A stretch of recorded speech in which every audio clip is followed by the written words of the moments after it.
Hello and welcome to the American Cinema Foundation Movie Podcast. I am your host Titus, and today I'm joined again by my friend Pete Spiliakos to talk about the first two Blade movies. Hello Pete, I'm so glad you joined me on this. How are you doing? Pretty good, Titus. How's everything?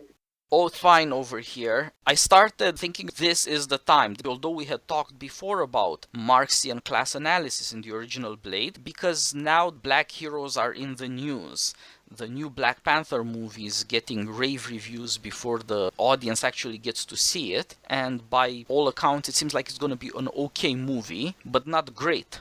What I'm worried about is that the press is neglecting just how American the story of Black Panther is as it's told now in the Marvel Cinematic Universe. This started with Captain America Civil War, where the hero Black Panther is introduced because his father is murdered. That makes it obvious, and nevertheless everybody is blind to it. The Black Panther movie itself is about what happens to black pride and to the civil rights struggle after the assassination of MLK. Entirely an American story, and somehow people aren't paying attention to this because they want it to be more about woke progress. And salons bragging about the first black blockbuster, effectively whitewashing Wesley Snipes, Will Smith, and all these guys out of history, to say nothing of Shaft. Tell me, have you been paying attention to the news? What are your thoughts on this?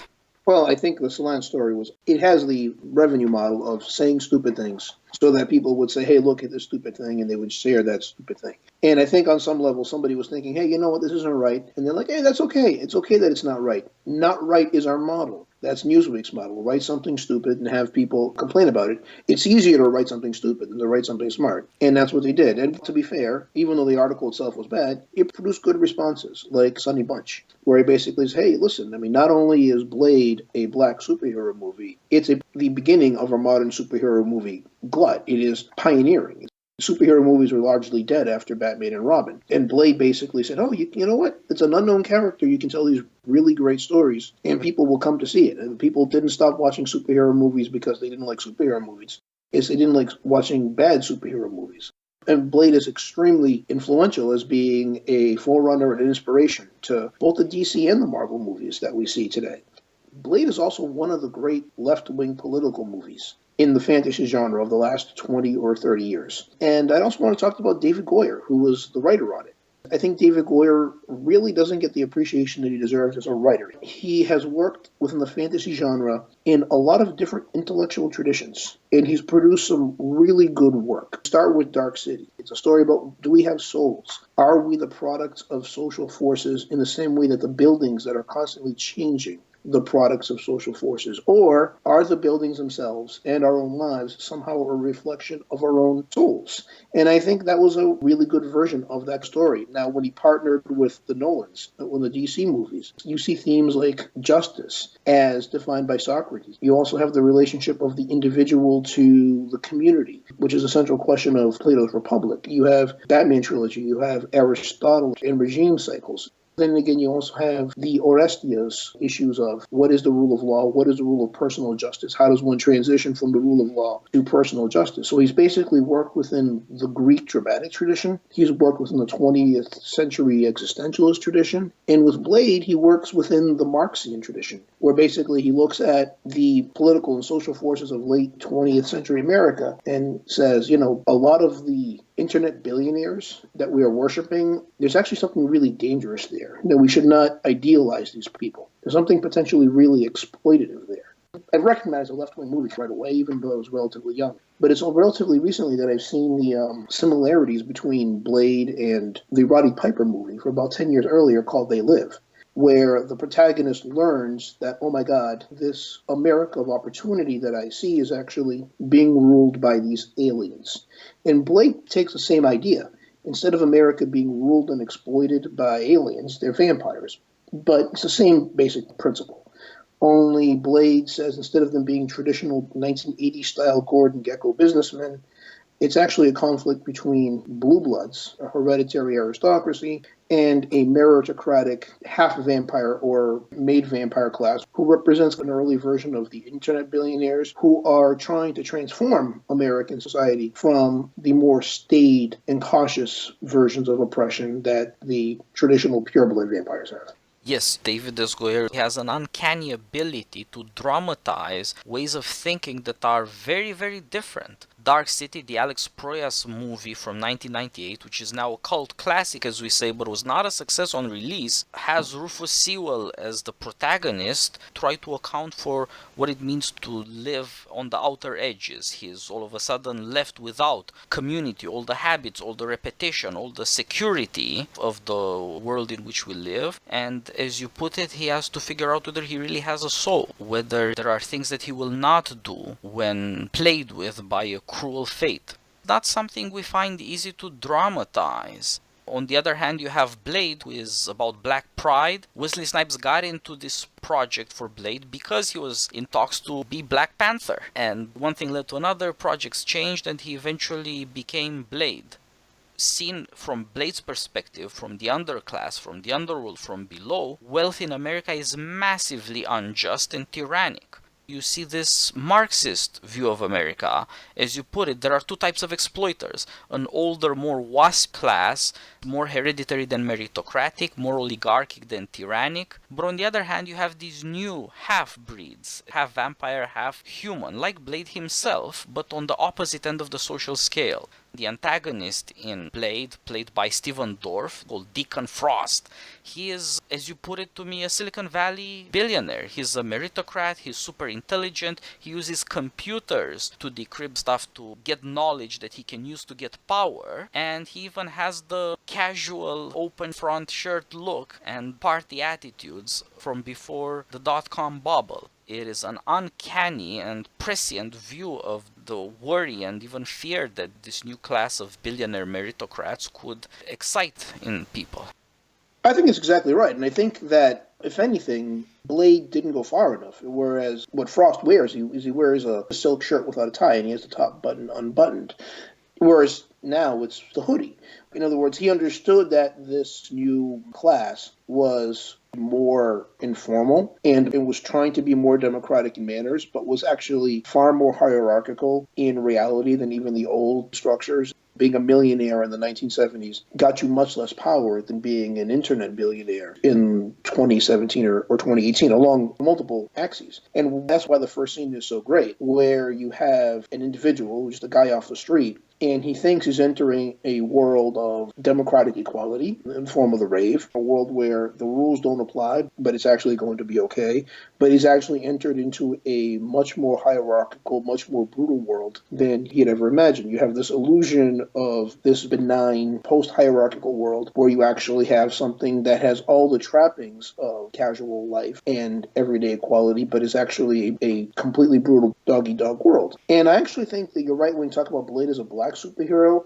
I think Wesley Snipes was definitely interested in Blade as a superhero who was African American, but I also think Blade is one of the great class over race left-wing movies. Blade is perfectly proud to be black. He gets his supplies from an Afrocentric store of the kind that were common in the 1990s, and any place that was a black neighborhood or was adjacent to, you could find a store with Nubian somewhere in its title. Exactly the kind of store that he visits, but his partner is Whistler.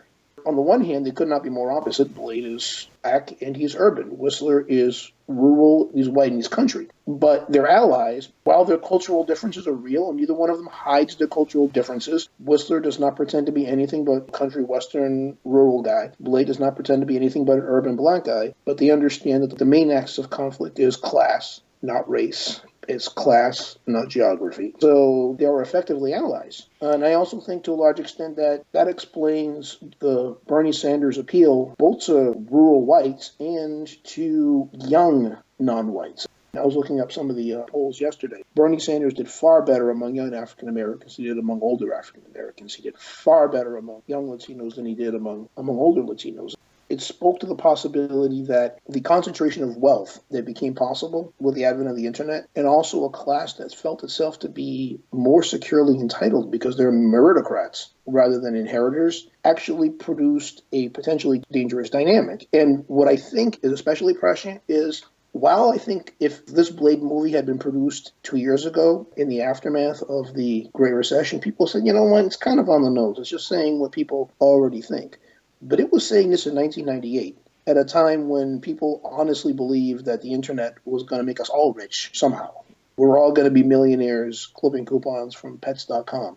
And what he's saying is, you think it's going to be a world where they're billionaires and you're millionaires, but it's actually going to have new forms of hierarchy and even bigger imbalances of power than the one you know. So you might want to watch out. It was actually really smart about where the political economy was going and where our political cleavages were going.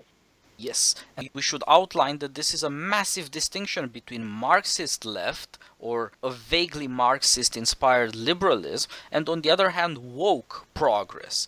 And it's a class distinction. Blade was the last of the lower class heroes, whereas all our heroes nowadays are upper class. Now our heroes are Tony Stark and people like that who are the meritocratic billionaires. This is the massive transformation that has occurred. Whereas David Goyer, he could dramatize so well the class conflicts in America. What you could call today, as you say, the Bernie Sanders alliance, is because the same coalition was the Clinton coalition, and he was saying they betrayed us. We believe that this guy from Arkansas, who's also going to be our first black president, as liberals said at the time about Bill Clinton, he was going to do what Democrats are supposed to do, to take care of the lower classes. But no, instead you're going to be betrayed. And you're right that Goyer has this great tragic insight that the rave, the egalitarian orgy of desire of the 90s, in fact turns out to be a capitalist orgy of consumption. You go from enthusiasm to hysteria directly in these two images. Just like in the world of Blade, there is the underclass, there is the overclass, and you just get glimpses here and there of their relationship to the city, to America, which is the great in-between. In Goyer stories, you get this chance through mythology to show this massive conflict between the low and the high, and to show that it somehow endangers the middle. And in Blade, it's embodied by the Doctor, who's a professional. She's the one person in the movie who does not understand what's going on. She allows us to hear from the people who are in the know what's really happening. Yeah, she hears from Blade and from Whistler from one end of the class conflict, and she hears from Frost through the other end of the class conflict, and she has to pick a side.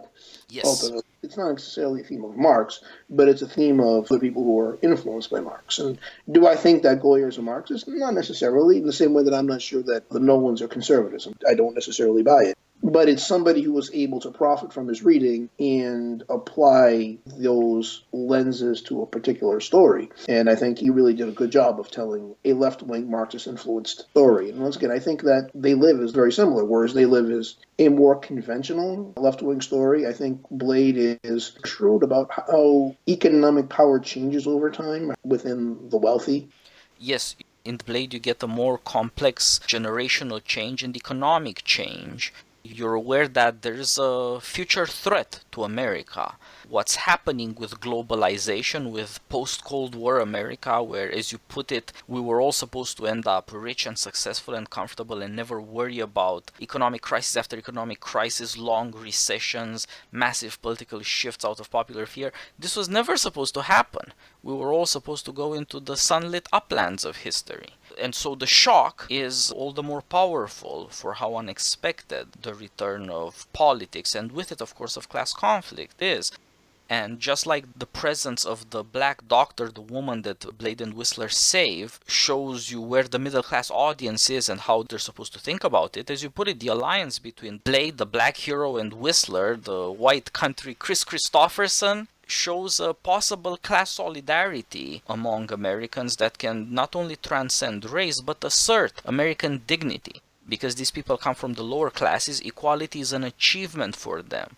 Standing up for themselves, seeing the injustice of the system and trying to make it right, is a form of achieving their own dignity and implicitly defending that dignity for everybody else who might be taking it for granted.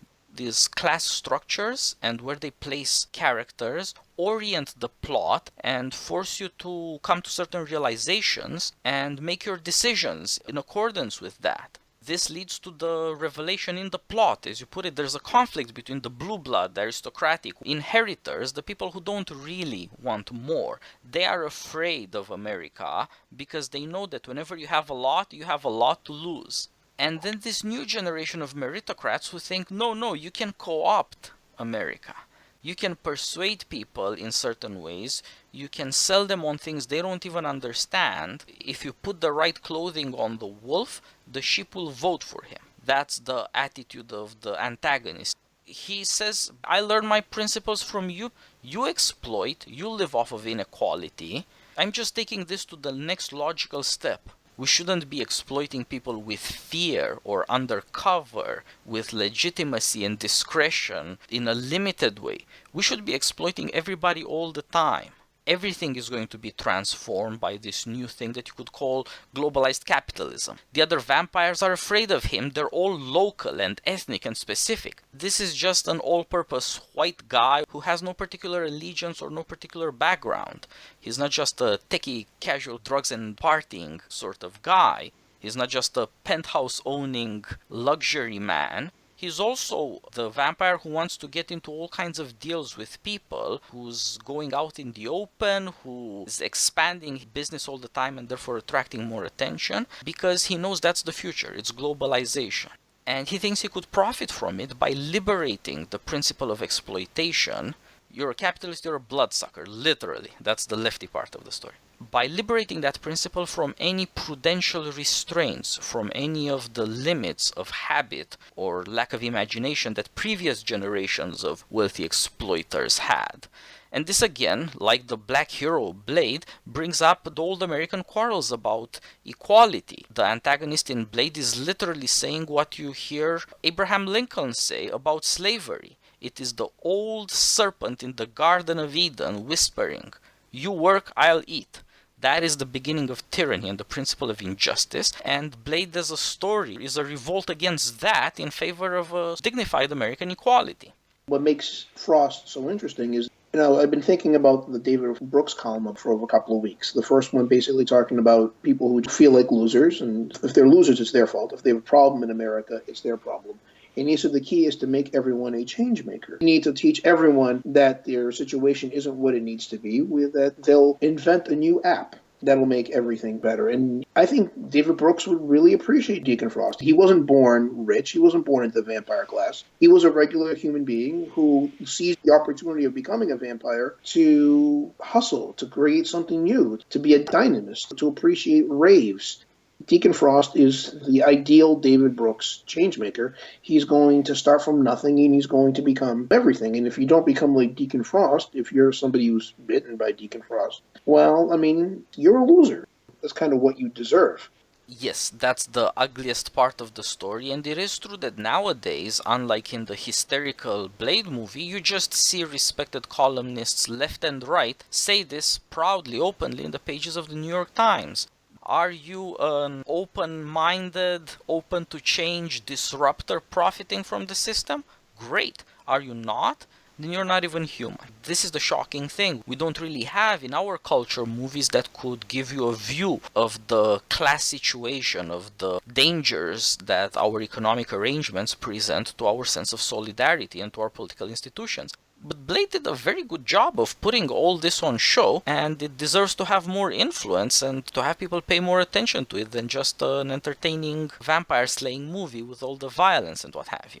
And also that a lot of these social changes, a lot of these social relations that Blade is dramatizing didn't exist in that way at that time. The late 1990s, for all its glorification of internet millionaires, had a much more democratic understanding of how economic growth would impact people. In other words, there was a genuine belief that a rising tide will lift all boats, whereas now there's an understanding that if the tide rises, some people are just going to need to fade away into their heroin and be replaced by other people. You see this. They're not going to be able to do these jobs. We don't necessarily want them to do these jobs. These people are losers. You don't want to hire them. They'll just screw everything up and they'll steal your silverware. That is basically its understanding of people who fall behind. David Brooks says, okay, we need to make people change makers is the unspoken, but we know that's not going to happen. And, well, we have to agree not to worry about the people who won't become change makers. Brooks is saying, we need to make them change makers. What he's saying is, screw people who don't become change makers. And that's a subsidiary theme.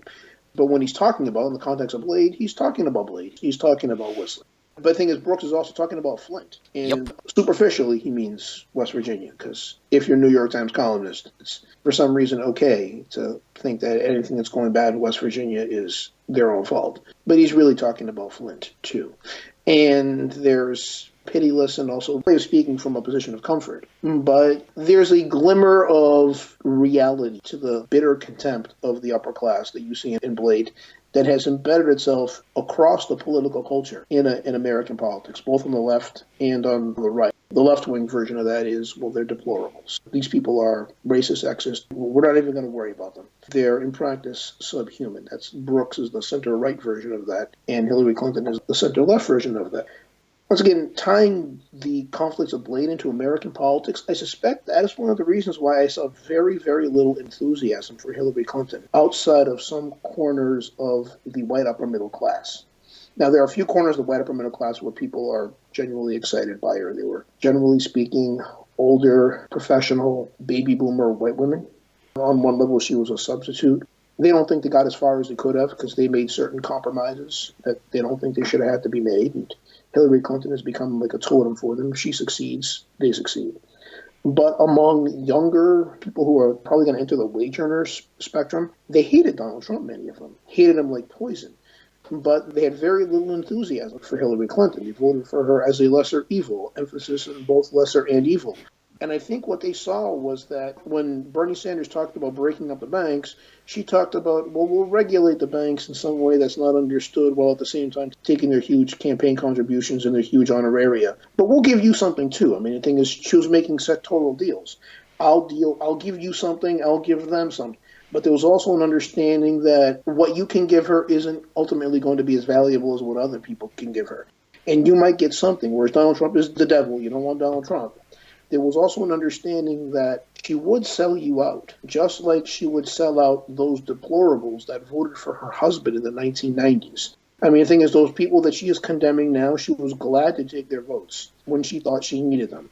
What is she going to do when she doesn't need you anymore? Whereas Sanders felt like a principled class warrior. The reason Hillary Clinton wanted to raise the minimum wage to 12.5 was because, well, she needed to do it to win an election. The reason Bernie Sanders wanted to raise it to 15 was because he thought that was justice. You can be enthusiastic about one, whereas the other, you can make a deal with them, but at the same time with the understanding that this deal is subject to change relative to their interests. Yep, that's perhaps the primary reason why Blade, which understood as a class struggle story would otherwise seem hysterical, nevertheless is way more plausible now. To make deals with the Clintons, you'd have to trust them, and nobody trusts them anymore. Nobody trusts any of these people who, under whatever guise, want to sell you the same basic notions that if you're worried about how things are working out in America, you're the problem. You will be solved, and it doesn't matter if you won't like it. You don't get a chance, you don't get a choice, you're over, you're the past. The future will be unleashed, and in the future you'll be irrelevant. You will be replaced, transformed, however way it's going to happen, it is going to happen. And that's the sort of thing that you see Blade fighting against. The only time he has a real conversation with his antagonist, this is again dramatized in the most basic and most obvious way so that nobody misses it. There's this black hero on one side of the street, on the other side there's this white antagonist who's the globalization capitalist anti-hero and who's holding a small girl hostage. That's the future they're fighting over. And he's openly willing to sacrifice that if it's going to come to a struggle. Doesn't matter, sacrifice whoever you need to sacrifice. But on the other hand, the hero is supposed to show solidarity, even if the girl is, I think, some Asian girl. There's the non-white, non-black future of America represented there. That's the story they're trying to tell you, and it works because in America a black hero is going to stand up for America's principle of justice, some form of equality that makes people respectable to each other. It doesn't necessarily matter how rich you are, because Americans aren't born Marxists, but it certainly matters whether some classes look down their noses at others. It certainly matters whether some classes create such resentment and hatred and desperation in other classes that the country is torn apart. And so that's what the narrative comes to. You have got to understand racial injustice in terms of a claim to dignity as an equal citizen and use that to make a class statement about how everybody should have middle-class respectability afforded them. And also, not for nothing, that Whistler and Blade are both marginal in different ways. They're both people who have no place in the boardroom, and they're both people who have no particular place in the rave. And they're also the only two people in the movie who genuinely care for each other. They're the only people who have a real relationship. Because on the one hand, there is a form of identity politics as interest group politics. You get this, you get that. Black Lives Matter gets this, DACA gets that. And there's also a form of solidarity politics where we're both being hurt by the same things, and we can both be helped by the same things. And our differences matter. You can listen to your music, I'll listen to my music. But at the end of the day, we have a common agenda. In the real world, these things don't work out perfectly. I mean, Bernie Sanders had to play both kinds of politics, but one kind predominated. They were in this together, predominated. Whereas with Hillary Clinton, it was the more interest group politics. You get something, they get something, but these somethings are different somethings. Because at the end of the day, it's about rewarding people as group members who are able to demand something of the political system rather than people who are different at the political level but are ultimately the same and ultimately have the same claims. Blade was pretty good about dramatizing that cultural differences at the political level could actually be a basis for real solidarity and a common agenda rather than simply coalitional bargaining, which is how Hillary Clinton seems to have understood it. Yeah, that was the original story, all about facing the future threat to America. What if it turns out that if we create a tech-based meritocracy, we will destroy any possible principle of equality and will create rampant exploitation with an apparent full justification that we're productivity embodied on the successful side of the conflict and everybody else is just not productive and so they don't matter. Blade 2 was a very different story, although it is also written by David Goyer. With all the stuff already established, as you pointed out, it's incredibly different as a sequel. It has almost no connection in moral terms and in cinematic setting with the first movie. It repeats some of the scenes like a rave. It repeats a certain version of underworld-overworld conflict, but it is no longer a story about what's happening to human beings. The great majority, you could say the audience, they're not represented in the story anymore because this is fully committed to looking at the differences between different kinds of vampires or predators as opposed to prey. In a sense, as you pointed out, this is a radicalization of Marxism. If you split people into predators and prey, it's inevitable that the predators will get all the dramatic attention because prey don't do anything. And so if we focus too much on class conflict, you end up thinking that only the people in the overclass matter because only they are actors, only they are active. Everybody else just has to put up with whatever they're gonna do. That changes the dramatic interest, and it's not necessarily as American a story, and it's not necessarily as compelling either. It's still a good story and an interesting story, but the truth is that without the first one, you couldn't really like the second. What's interesting about the difference between, say, Blade and Blade 2 and compared to Batman Begins and The Dark Knight, both Goyer stories in some sense, is that The Dark Knight builds on the themes of the first, whereas Blade 2 does not develop those themes. It goes in a different direction. But I'm also wondering if that's inherently a problem with these Marxian analysis class awakening stories. That these stories inherently have a 3-act arc where someone is innocent, someone learns, someone joins the struggle. But once you join the struggle, what is there to do? Either you win or you lose, but it becomes a very conventional good versus evil story. Whereas with these Marxian class awakening stories, the drama is in the awakening. The drama is in joining the struggle. But the struggle itself is simplistic. Once you join it, it's as much black hat and white hat as any 1930s John Wayne Western. And I think The Matrix had a similar problem. It's another class awakening story where you think you're in a world of democracy and equality, you're actually in a world of hierarchy and exploitation. But where do you go from there? The Matrix never figured out where you go from there because the logical endpoint is either you achieve equality and paradise or you don't. And if you're not going to do that, what exactly are you doing? And with Blade 2 and I think The Matrix 2, they had the problem of, okay, we need to introduce more interesting elements because we don't want the story to be Blade gets rid of the vampires and ends exploitation. We don't want the story to be that Neo wakes up all these people and now they have to figure out how to join an egalitarian society in an underground world. So you end up focusing on these fissures within the upper class because these writers, whether it was the Wachowskis or Goyer, haven't figured out how to extend this story to the next part of the cycle, Whereas when they were writing The Dark Knight, there are templates within Greek drama about how you go from setting up these conflicts to extending them to resolving them. Whereas with Marxian analysis, I'm not sure that there's really a good template. And we've seen two very good left-wing movies fail in their sequels at extending themes, because these themes are not really easily extended unless you want to tell a very simplistic good versus evil story after having had this dramatic reversal in the first movie. Yeah, it's like having a friend who might tell you a few shocking things about how the system is evil on the first talk, but for the rest of your life, do you want to hear that story again and again and again? It's a strange focus on evil and a strange fascination with evil that denies the premise of evil itself. The problem with the Marxian analysis is that it presumes the people, the masses, the majority of mankind must eventually win, and then we will all have peace. The lion will lay with the lamb. And of course, you either get there and there's no drama left by definition, or you don't get there and then you have to admit that evil is permanent, that there is no historical transformation that can transform human beings to vanquish evil so that we're all good in the end. And that's the difference between the two Blade movies. The first Blade movie is about history. It's about the transformation of capitalist society, potentially, unless we do something about it, into a full-blown exploitative tyranny that has no respect for anybody's humanity.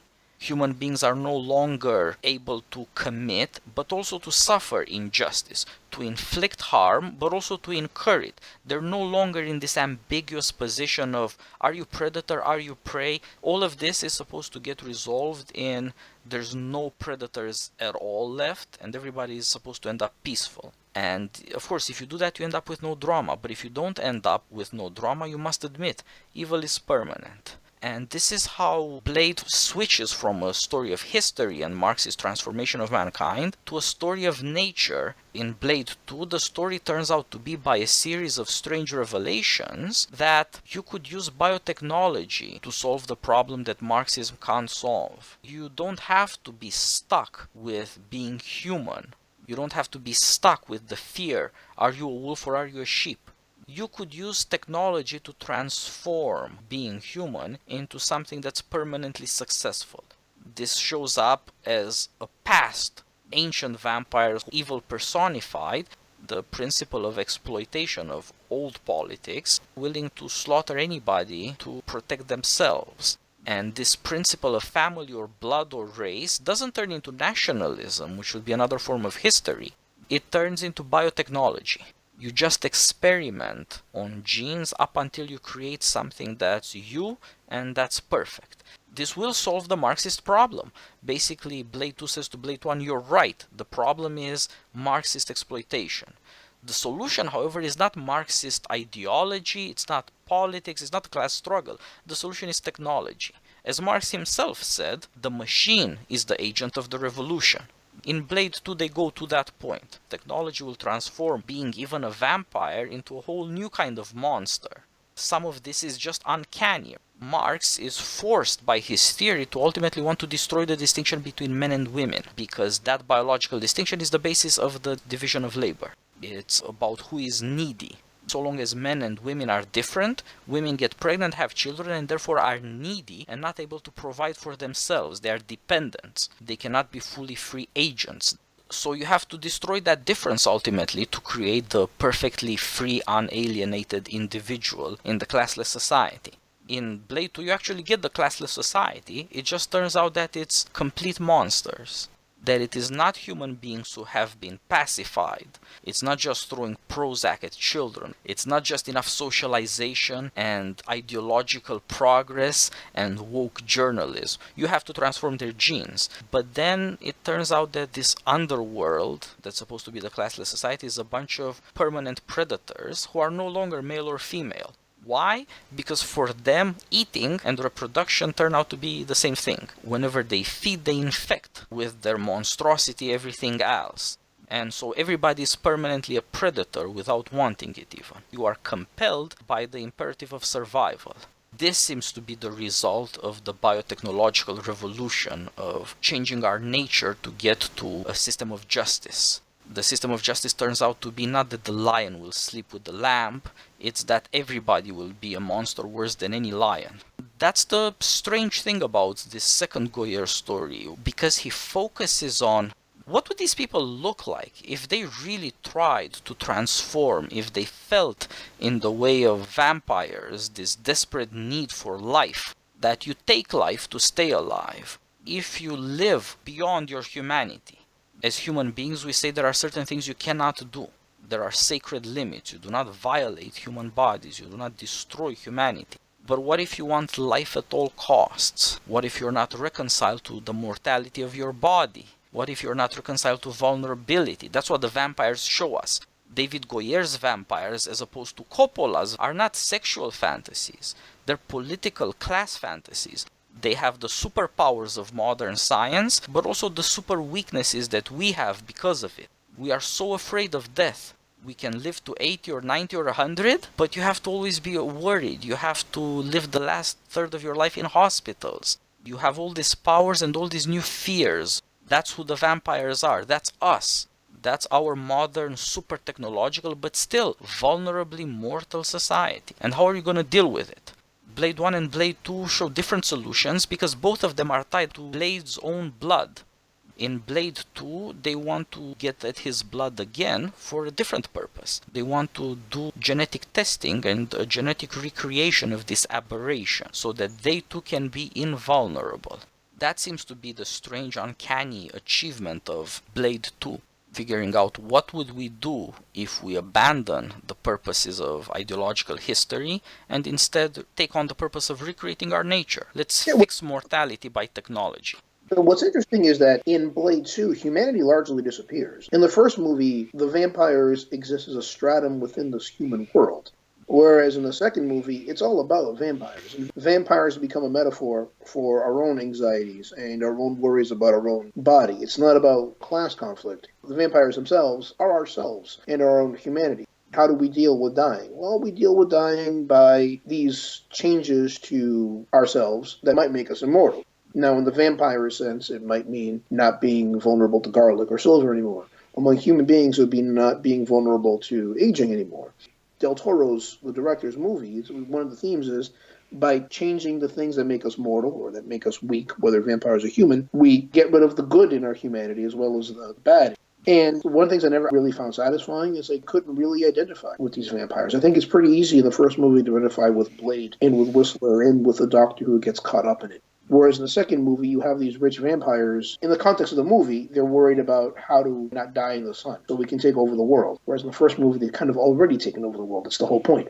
But in this movie, they're worried, these old vampires, how are we not going to die? I never really emotionally bought into them. And I'm not sure that the movie ever emotionally buys into them because a lot of the movie is spent trying to distract the audience with these visuals, with these action set pieces where, oh, wouldn't it be cool if we have vampire ninjas? Wouldn't it be cool if we have vampires swinging comically large warhammers? Wouldn't it be cool if you have vampires who were bikers? These are nice visuals. I like them. I enjoy them. But afterwards, it feels like, wait a minute, I wasn't as emotionally engaged. It didn't get me as much as the first movie because it amounts to a bunch of kids sitting around talking, wouldn't it be cool if? Oh my God, what if there were ninja costumes and there's like they're going across the ceiling, but you can't hear them because they're vampires. But they're also ninjas, so they got ninja swords too. And it's like, yeah, but why are they doing this again? And I think the visual that works the best is the Nosferatu super vampire that they developed. It's not just because we have this cultural memory of what a vampire is like, which goes back to the 1930s, but because these vampires are both male and female. Their mouths are designed by Del Toro, who's a visually inventive director, to simultaneously evoke both male and female genitalia. Yes. And this makes everything homogenous. They're in practice immortal, but they're also hyper-predators. They're social, but not in the human sense of being social, but in the hive mind sense of being social somehow. And that, I think, is somehow powerful. In the quest for fixing what is wrong with human, we lose everything when it comes to being human. We lose our individuality. We lose our physical distinctiveness. To the extent we can achieve immortality and equality, it actually takes away. I mean, Peter Lawler famously said, the bad in human life is what gives the good meaning. Whereas they lose what they think is bad, their distinctive vampire weaknesses. They also lose everything that makes their lives meaningful. Yeah. You're right about Del Toro. I think this guy's a bad director, but he is good at picking up visual things and noticing that people are interested in them. This guy's not a movie director, he's an illusionist. He's what liberal kids who are now journalists once thought a director was, like a cheap version of Spielberg, and now he's being so nominated and rewarded because they never grew up and never did he, and so they still are fascinated, although he has gotten worse over the years, not better. But you're right that he plays with this Dracula monster, this vampire, he brings back Nosferatu. He does this genitalia symbolism that you mentioned. He gives you the Predator's mouth face from the Predator movie. He gives you aliens. Like in the Aliens movie, there's all these fights in the sewers and monsters coming up from underwater, and a commando of ninja vampires, which is the US Space Marines of James Cameron's Aliens, fighting and getting swamped and overrun. That's where he got that. He just steals from everybody and puts stuff together, and he did it fairly well because he got that. This is the peculiar shock. This is the horror question that you see in Alien. The alien monster will not only kill you, but reproduce itself through you. You need to kill life to give life, to survive. That is the monstrosity of horror. That is the monstrosity that you're supposed to face. And he at least delivers on that, although he's not quite thoughtful. The story, however, did have a way of working that was, for a reason I cannot explain, sabotaged. Blade 2 is actually two stories superimposed in an ingenious way. We've already talked about the political story. You could say, like with David Brooks, we're all bobos now. We're bourgeois people living in paradise with bohemian hipster tendencies and opportunities and distractions, but we're still mortally afraid of death. We still obsess over all the things that might keep death and pain away, and we want to ignore and hide from all the ugly things, so that in Blade 2 it's always underground in the sewers that evil dwells.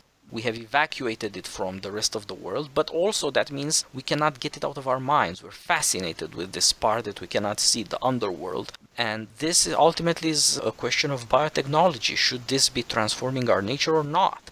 The vampire is just a mannequin. It's a future where you're not male and female, where you're not child or adult or old.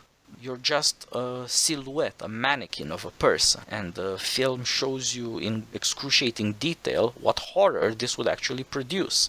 But there is also a story within it about the relationship between honor, blood, family, and in short, old ancient politics. There is an evil vampire named for an ancient eastern city. His daughter is named for another. They have a honor-bound relationship, and the vampire commando is a bunch of outcasts, as you pointed out. You've got a sort of goth chick with tattoos and weird colored hair and her tattoo boyfriend and the biker, and you've got the Eastern Asian ninja Donnie Yen, the great martial artist who also did choreography for the movie. That's why it looks so good. He's a great Hong Kong actor. Oh, and the Middle Eastern man, and all these outcasts are supposed to be bound together by a code of honor, and they are supposed to explore the consequences of believing in that honor as they are destroyed, because the truth about honor in the ancient world turns out to be the evil exploitation of upper-class types. If you're a samurai, you're willing to die for honor and out of shame, but you have a corrupt master who uses you like a weapon. And that was supposed to be the story of Blade 2, the self-destruction of ancient politics, rehearsed at the precise moment when modern politics is turning to take us back there. The suggestion of the story is that if we're not careful with the power we've unleashed, we're going back to what you could call neo-feudalism. We have in this movie a high-tech fortress. You would have all the powers of new technology to separate yourself from the rest of mankind in the way in which a castle allowed the feudal lord to separate himself from everybody else, and therefore to have no community or equality with anybody else. And of course, if you think about the powers of transnational corporations in tech valuated at $500 billion, is that democracy and free enterprise, or is it more neo-feudalism with a new system of aristocracy, of CEOs and upper management and founders who are really more like kings and princes than citizens, and who treat the rest of us not exactly like citizens and maybe more like subjects? that's the story that was supposed to happen, but somehow the direction got in the way, and you just see all these elements. They're never put together, however. Yeah, It's I think also strange. that Del Toro is really obsessed with how our anxieties about our bodies actually determine our world. And there's nothing wrong with it. It's a perfectly legitimate form of storytelling, but it's a different kind of story. And it's almost a different genre because you have a movie that's simultaneously an action movie where it feels like you have a bunch of 13-year-old boys spitballing about what kind of scenes they would like to see in a movie. Yeah, and you got Blade, and he's fighting a super vampire. And you got Donnie Yen, but he's a vampire Donnie Yen. And the thing is, and you have these really muscle dudes, and they're hitting this vampire with this giant hammer, but since it's a super vampire that looks like a regular vampire, it doesn't really hurt it. And so you have that one element. And on the other hand, you have a body horror movie of how do we respond to our own mortality, and what are we willing to do to evade our mortality, and what will it cost us, even if we succeed. Between Blade and Blade 2, there's actually 3 different movies there. Even though the first Blade movie falls apart at the end because they literally ran out of money, and there's certain scenes where they just ran out of film, and they just said, okay, just put it up there, even though it doesn't make sense. Whereas Blade 2 is actually 2 different kinds of movies that are both different from the first one. They don't build on it, and they're not perfectly connected with each other. Well, it makes for an enjoyable movie, I think, but after I saw Blade 2, I never particularly wanted to see it again. Whereas if I have free time, even though I've seen the first Blade movie 5, 6 times, I'd be glad to see Blade again. It's not so much the class conflict story itself is so great. It's so that the first 2 acts are so wonderfully narratively coherent, that everything that happens is in service to a story, that it's extremely enjoyable in a way that Blade 2, there's a constant feeling of disjunction where you're watching one kind of movie, then you're watching another kind of movie. You're right that a lot of it just looks like what you'd think Quentin Tarantino would do. And the other part looks like, okay, some writer actually had something to say here. The director and the writer wanted different movies, and both got them, which is not supposed to happen. I do wonder if there were some commercial. Once again, I think that Goyer and Del Toro probably, on some level, agreed on creating a body horror movie about mortality. But at the same time, there was a commercial imperative about, okay, how do we dramatize it? And in the first Blade movie, I think the fights do a pretty good job of dramatizing the class conflicts that are inherent within the movie. Whereas in the second movie, it's actually different genres. So if it was going to be narratively coherent, instead of having these martial arts fight scenes, which are fine, you would direct it as more of an action horror movie. I wouldn't think it probably, if it had been a more horror movie, probably wouldn't have been as successful. When people look back on the movie, they're going to talk about, wow, wasn't it great when the vampires were flipping and they're doing this martial arts fighting, and they're not going to remember this old vampire selling out his children in the hopes of achieving immortality, and they're probably not going to talk about the vampires with their ridiculous mouth. I think it's visually powerful, but I don't really think they want to talk about, hey, do you remember when that genitalia was both like a vagina and a penis? That was great. They're not going to say that. I remember people talking about Dark City. If they were in their late teens, early 20s, the same description constantly came up. They would say that was stupid. Now, Dark City is a lot of things, but what it isn't is stupid. When they were saying it's stupid, what they were saying is it bothered me, and I don't know why. And the thing is, they couldn't say it scared me. It made me think about what I am. It really shook me. What they would say was, I didn't understand it. It had nothing to say. I'm actually emotionally invulnerable. I'm not crying now. I do think on one level, David Goyer was trying to avoid people walking out of the movie with that feeling that they got from Dark City. I wasn't as entertained as I was, and now I just feel sad and weird. The action scenes, even if they don't belong in the same movie on some tonal level, it gives people something to talk about. They don't want to talk about the weird, sad stuff. Exactly, you can still say it was a Blade movie. Wasn't that so cool? Wesley Snipes the greatest. You don't have to display emotional vulnerability to your friends. And it's like, oh my God. Because then the scenes in Dark City where they're changing the house, but they're also changing the economic class and the attitudes of the people. It's like, wow, that made me wonder. I mean, to what extent am I the product of these largely arbitrary forces that I can't control? People don't want to go out of a movie talking about that kind of stuff. They don't want to display that kind of emotional vulnerability, even to their friends usually. So talking about a sword fight is, on some level, much more comfortable. Yes, that's part of the limits of the format, so long as we're stuck with an action comedy or a cool fight. Or now, look at Marvel. Marvel has actually reinvented the musical comedy. But for the computer games generation, if you look at Guardians of the Galaxy, even Deadpool, but also especially the newer one, Thor Ragnarok. Ragnarok is the ugliest story there ever was because it's Armageddon with no salvation. all the gods and heroes die, everything is terrible, there's no redemption, and now they've turned it into a woke comedy because you've got a cool 70s soundtrack, that's what Guardians of the Galaxy pioneered, and you've got all these action scenes that are taken straight out of computer game graphics. Audiences love this stuff, but it also means that you can't say or do anything. The thing with like Dark City is there's nothing really to be done, actually. That's one of the things people find really disturbing about it. You can actually look at Blade and go, oh, you know what, maybe a more egalitarian politics would be good. With Dark City, oh my God, it's more inherently introspective and existentialist. Yes. The question is, am I real? And there's nothing you can really do to make yourself real or not real. It's more questioning to what extent you really are a reflection of social structures as much as a house. It's because it's not comedy. If you want to see Dark City done comically, that satisfies people and everybody's cool with it, it's called Fight Club. That's the comedy for that dark, angry, anxious mood. But that leaves people satisfied because it was so cool. Fincher got an entire Guy Ritchie, Quentin Tarantino aspect to that movie so that people could live with what otherwise would be exactly. You're not your social class, you're not your material possessions, and you're not even you. Yeah.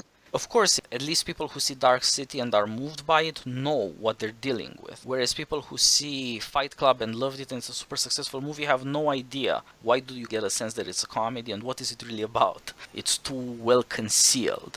And that seems to be part of the price you pay for success. And also, I think whenever you have movies with those kinds of messages implicit, the appreciation for them grows over time, especially for some parts of the audience. They're more comfortable embracing superficial elements, at least outwardly. You see that with Fight Club. You see that with Boys in the Hood.